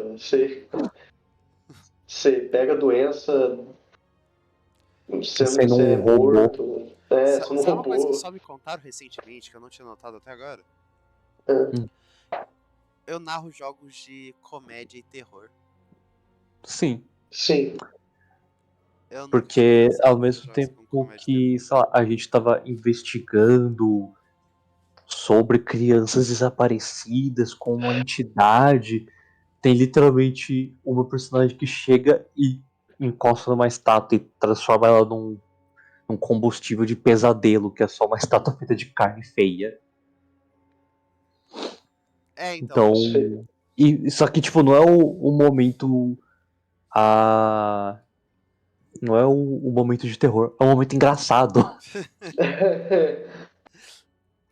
Então, é um eu, mundo sério com ocasionais pitadas de humor espalhadas. eu nem vou contar o que o Nigérios, um dos personagens, faz quando ele descobriu que ele tem regeneração. nossa, não, isso aí não pode ser falado. A gente vai ser expulso da Twitch com isso aí. Mas, Só culpa, Pedro Pedro, gente Paiva sério. mandando carinha de tristeza e choro. Ah, eu achei que era um robô. É, eu mas tá chorando, pai. posso. Mas enfim, Robôzinho. o robô tá chorando, mas por um motivo. Porque acabou o episódio. Eu espero que vocês tenham gostado. Todos vocês podem pegar seus pontos de brownie. E até mais. Tchau, até a próxima. Até mais, pessoal.